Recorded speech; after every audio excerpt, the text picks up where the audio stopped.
one of the questions that came up multiple times was, would I find a way to live closer to you? Like, could you rent me a house?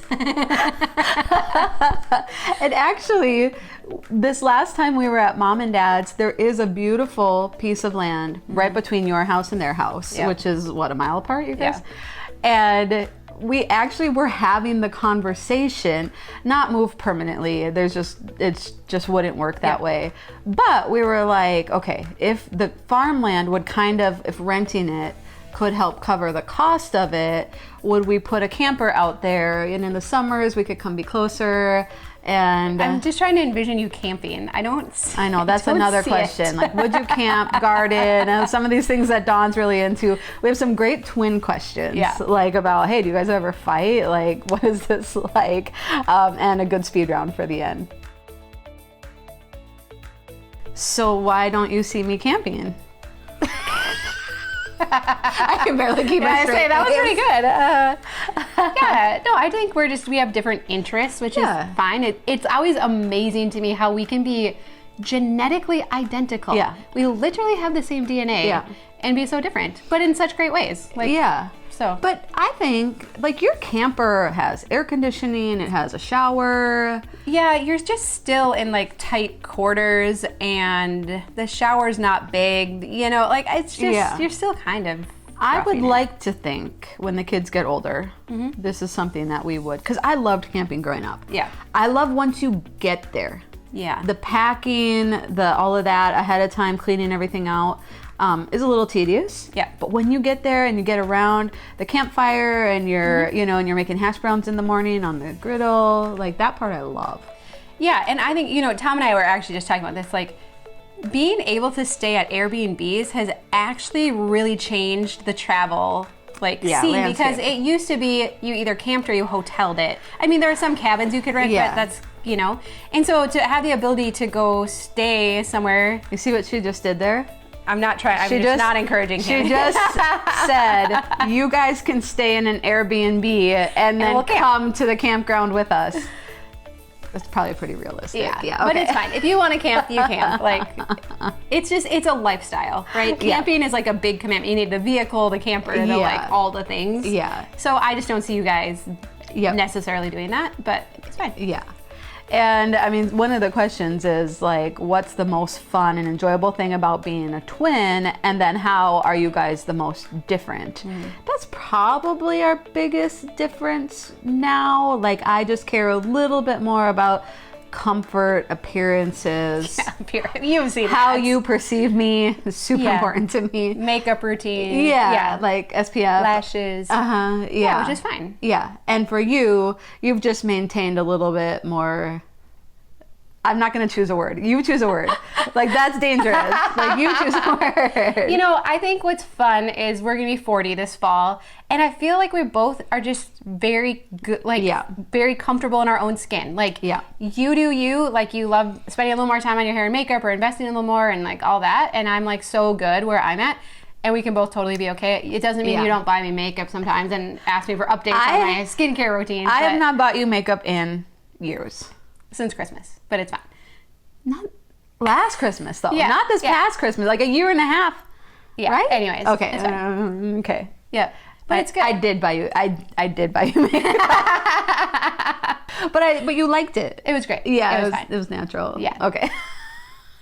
So do you ever fight? That was about the extent of our fighting right there. I think we have a few different worldviews, as we've just grown older and had different experiences, but it never causes conflict. No. And so or division. like that, there's never, we've never even... We've never stopped talking or anything like that. Yelled at each other? No. I don't yell, really. No. Yeah. Yeah, so that's a gift. And not all twins can say that. Right. I feel like somehow we've always just complimented each other really well, and we've never competed. And you've always, like, the greatest gift of being a twin is you've always supported me, like, mega. And vice versa, right? Like, that is just, having someone you can call to be, like, your greatest cheerleader is, like, wow. I actually recently, we did a Bible study on blessing and like what is blessing. And in the Old Testament, blessing had everything to do with natural provision. And really like the Israelites and the God's people were constantly either being blessed or cursed. Yeah. And so to the point that even when Jesus came on the scene in the New Testament, the Jewish theology was if something good was happening to you, you're blessed. And if not, you've done something and you're sinning. But as we like unpacked it, we saw that blessing in the New Testament really has to do with what Jesus has done in our lives and being close to him and becoming more like him. And so I've been kind of like revising my language of like having a twin isn't necessarily a blessing. Yes. I've been starting to call it a gift. Yes, sure. Like I just like we did absolutely nothing to deserve this. Yes. And I always like I'm like I wish everybody could have a twin, like the good kind. Yeah. Like I just like it is the best. Actually, I don't know if I should say this or not. I was listening to a podcast and they were kind of saying how it's like all like hashtag blessed, and they're like, no, it's actually like hashtag charmed. Like, look at this enjoyable moment I'm having right now. Yeah. It doesn't necessarily mean that this, whatever. Right. And so I think that's a good clarification. Yeah, and I'm still working this out because there is also a very real concept of sowing and reaping. And so when you sow good seeds, you will reap. So if you sow, like I think you could have this type of relationship with others, like with a girlfriend or a neighbor, and maybe or maybe not, but there is a reality of sowing and reaping too. So it's not all just like, oh God, thank you. Oh, bummer. Like you do have some control in that. Sure. So we'll keep working that out together. Yeah. Okay. More to come on that. Also, there is a Twins Day festival in Twinsburg, Ohio. Would you guys ever Iowa too, I've heard consider going? Oh, we could make a tour out of it. What do you think that would be like? It would probably be a blast because you see like all these twins. Do you think everybody dresses the same? I was just going to wonder the same thing. You almost have to, right? You want to be identified. I think it would be fun. You'd want to look as similar as possible, I would think. So this year's probably kind of booked up. So maybe actually, they said it's August 5th through 7th. Sorry, Diana, I know you're having a baby. Yeah, so maybe next year. So maybe next year. And we could do videos from there. We'll broadcast live from the Twin Festival. And then anyone else that's a twin that's watching or has twins, you could meet us there. So we have never been to a twin festival. We spoke on a panel for twins and mothers of multiples at a meeting for mothers of multiples. Wow. I will always remember that because of the 80-year-old twin. She had lost her twin that was there. Oh, that's sad. You don't remember that? No. She said it was harder than losing her husband. Yeah, because you know your twin longer than your spouse. I know, and you're genetically identical. So that was really powerful. We also were part of a study through the University of Minnesota. That's how Dawn knows that we are for sure identical, if there's any question about it. We did lots of different tests. They were using it actually for different medical but basically we were the control group, right? Okay, so if you're genetically identical. And that actually leads into, because when we spoke, going back to the mothers of multiples, there's all these questions like, should they be in the same classroom? Right. Should they share a bedroom? And just a quick anecdote on this, and we'll move on to the next question. Our mom said we never fought until we went to separate kindergarten classes. Yeah, that's true. So it might not be a bad idea to keep them in the same class. What do you think? And no guilt to our mom, because she didn't know. And I think we actually had 5 sets of twins in our grade. It was quite odd. Yeah. And I think maybe one set was in this. Were they all in different classes? I feel like that was encouraged. It was like, let them be their own people. And then the teacher doesn't have to try and keep telling them apart. There's that. Yeah. So Mom, you didn't know. And how would we know? And eventually you're going to have to... we went to different colleges. Which was great for me. Yeah. Because Diana was the talker. So, believe it or not. They say there's one that's typically the advocate. Yeah. Okay. I like advocate. Yes. Okay. So it was really good to go to separate colleges. So. I thought this was like a good question. Have you ever failed? Well, sorry, you go ahead. Oh, okay. Got fired. I got fired. Yeah. I'll link to that video right here. I failed to make the varsity soccer team my senior year after making it my junior year. Because of me. Got a new coach. Couldn't tell the difference. I think we did a video on that one too. Just one step slower. Put your finger down. I don't know what that video is. Okay. I can't link to it. I know we did. I can't link to it. Okay. I'll link to another one. Okay. But actually, as I kind of reflected on this question, you know what I think actually is the thing I do believe I failed at, and I've been working to correct, is I have a history of firing people and they don't see it coming. Yeah. And in many of those cases, I had the support of my superior. Yep. And it was kind of like, almost all of them, it was kind of like this, like, they're not quite, this employee isn't quite making it. They're not doing a good job. Okay, we're getting impatient. We're ready to move on. We want to make a change. Okay, you're fired. And the failure, and I know a lot of us can relate to this, the failure in that was not doing a better job of communicating really plainly with them along the way. And so I've developed this personal ethic of like, no one doesn't see it coming. Yeah. Right? But that still can be tricky, because what has happened to me the most recent time is I was communicating with someone from now there's a generation younger than us. Okay. We're not the kids anymore. And I thought I was really clear with her, and she heard something completely different. Sure. And I didn't understand that until I was firing her, and it still felt like an injury. And I just know getting fired is like, it can be traumatic. It can really be difficult and mark you. And so that's granted, I had worked there for 7 years. This gal was not there nowhere near that tenure. Like 7 weeks. But so it is different for sure. Bit, but I think that's the one pattern I look back on and that I'm still working on, because I just feel like it's hard on people, and I want to treat everyone like above bar, and so I did think of another experience I had too, where we worked as personal trainers in college, and so I was working at a gym, and it was the end of the semester, and I had to return my laptop to the college I was going to, but it was an hour away. And I had to return it by a certain time or I was going to get charged for it. But we were also at the gym that morning. They were like doing, it was kind of this gimmicky thing of like inviting seniors in to like tell about the programs. And so all the trainer staff were supposed to be there to like interact and ask questions. And I just didn't go. I was kind of burnt out a little bit at the time. And I was just like, I have to go there. I know they're not going to understand. And this is not like me at all. No. Right? Never. And did you feel a little bit like, well, everybody's going to be there. There's going to be a lot of people there. Yes. Maybe it'll you kind of be like, a little and unnoticed. I never do this. I'm so accountable, or whatever. My manager handled it so well. He was like, this is unlike you. And so why don't you take a week off? And then, when you come back, then we're just going to start again. And I was like, I look back and I'm like, he actually could have fired me. Like he could have, right? I mean, I did not show up for my shift or whatever. But that has always stuck with me. The way he's like, just like extended that grace to me and, in a very secular environment. And I was just like, wow, like he was a really good manager. And do you remember what else he told you when you went to him and said, oh, everybody is saying that we need this? Mm-hmm. He said, how many is everybody?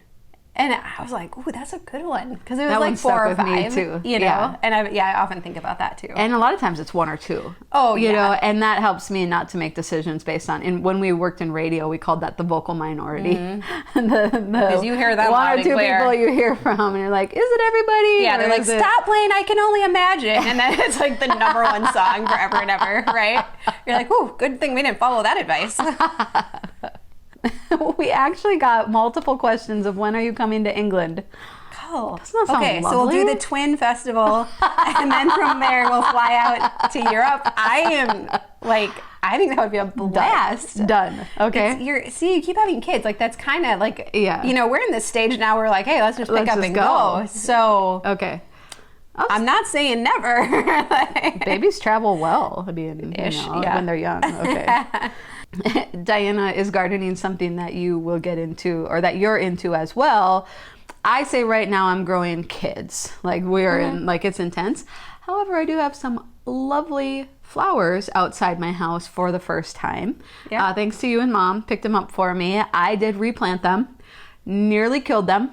Okay. Yep. But a little water, a little Miracle Grow, a little TLC, they have come back very nicely. Okay. So I'm growing flowers presently at the moment, 4 pots but I think there's a lot of wisdom kids. Because we even built our garden like 4 years ago and it was too much to keep up. And now finally, like I'm actually pretty proud of our garden this year. And so it just depends on the season. And my daughter's 4. She reminds me every day to water them, which has been really cute. And so I think when she's like 7, 8, she can start weeding and doing that. Yeah. All right, Dawn, this one's for you.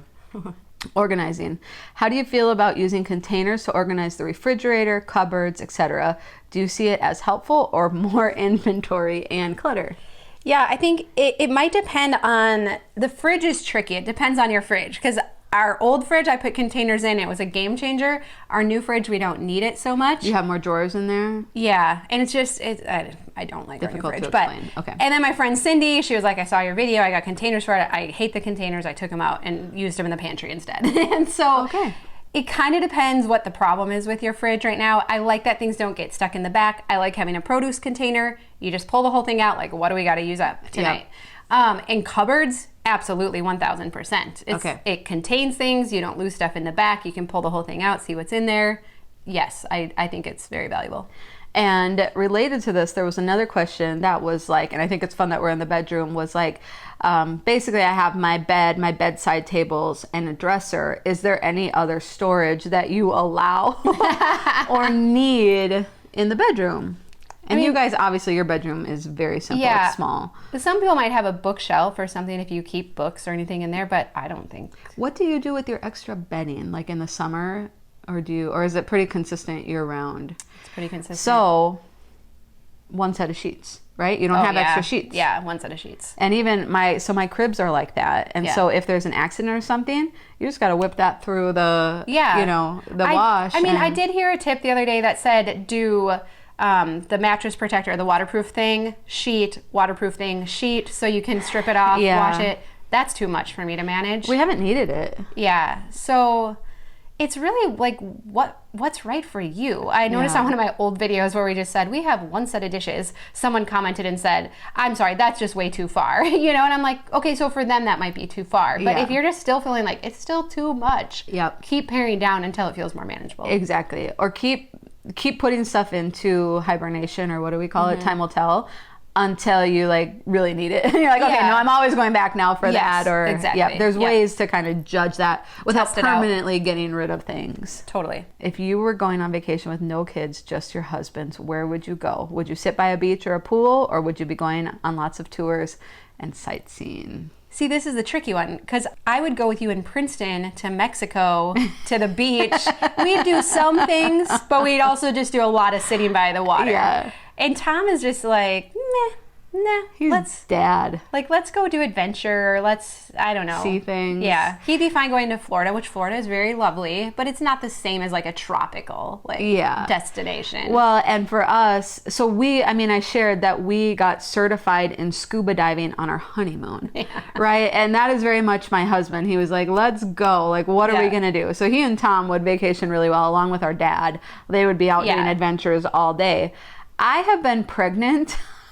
They've typically all been baby moons then after we got married. And so that's where just going to an all-inclusive resort and sitting by the pool is just best case scenario. I feel a little hot. I dip in the pool. Yeah. I'm done. And then there's food there. And there's some tacos, and we're good to go. Like, what more do you need? Half lemonade, half soda water. I mean, it is just like... I know. I feel like I'm turning into mom too, because I'm like, give me a book and some water. I'm so good to go. I think if you can spend a few days decompressing and doing just like that, then you get to that point. Then it's fun to go do something. Yeah, let's go do something. And so, but rarely I think do people have enough time to decompress and just get bored. And then, but I love, man, if I can sit by a pool and listen to a good book, then I could do that all day. Totally. But 10 years ago, that wouldn't have been me. I would have been like, let's go, scuba dive, mountain bike, or whatever. Are you ready for this or that? Yeah. Okay, speed round. Bad haircut or bad dye job? Oh, probably a bad haircut's a little easier to fix than a bad dye job. Is it? I mean, a bad dye job, you just go home yourself and put a color over it, right? Or unless it's that too dark gets risky. I'm gonna go bad haircut. Because you could just maybe pull it back or something. But what if it's a short haircut? That's bad. Yeah. Oh, you're in trouble. But dye, I think a bad dye job looks more intentional, like you or your stylist didn't know what they were doing. Where a haircut, you're like, oh, maybe it just was windy and they didn't, they slept funny. Yeah. Okay, so bad haircut. Then it's supposed to be a speed round. Okay. Ketchup or ranch? Ooh, ranch. Ketchup. Okay. A store where every item is free, or a restaurant where every dish is calorie free? Oh, easy. A restaurant. Loud neighbors or noisy neighbors? Oh, I'd rather have nosy. Nosy. Yeah, nosy neighbors. Do you have nosy neighbors? Love them to death, but yeah, for sure. When you guys lost that big tree in front of your house, you're like, no! so Yep. even growing up, okay, so we're out on a farm in the middle of nowhere, and even our house, you drive down into the yard, lots of trees. It's very difficult to see anything. The things the neighbors would know. Yep. Out I think in the that's country. everywhere, isn't it? Is that it? everywhere? I think that's everywhere. Yeah, now we have neighbors like we haven't even met. So, but loud neighbors, you can't get away from that. Like that, I think is very difficult. Vacation or staycation? Vacation. Vacation. Netflix or Hulu? I don't know. I can't remember the last time I watched Hulu, so probably Netflix. Hulu I go to for very specific programs, like one or two, but Netflix or Amazon, actually Amazon Prime, if you just every day. Night or morning? Morning. Night. I am so groggy in the morning. Huh? Yeah, you're a little... I was gonna call you a night owl. What's the opposite of a night owl? Morning bird. Passenger or driver? I'm fine being a passenger. I have to be the driver. This is something after 6 years of marriage I am still working on. Like I catch myself, like turn, stop, whatever, and Just I'm just like, drive. like he didn't know. Like we're pulling into our neighborhood. Like, give me a break. Would you rather be embarrassed or be afraid? Embarrassed. See, again, I would rather be afraid because A, how people think of me is too important to me. But if I'm afraid, I'm gonna figure something out. I'm gonna do something about this. I would not want my reputation to be tarnished. Would you rather have roommates or live alone? I've had some good roommates over the years. Yeah. I think so. Okay, being alone right now sounds great. No, I'm just kidding. I would rather have roommates. I'd get lonely on my own. Attend a party or host a party? Attend. Oh, I want to. You host. Yep. We see a trend here, like being in charge is like a big thing.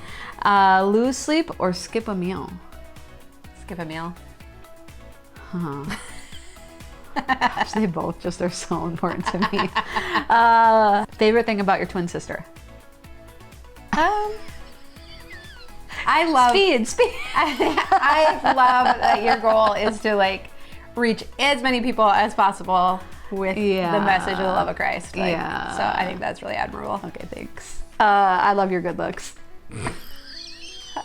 That was weak. I love how easygoing you are. Oh my goodness, you got that from my dad, and I just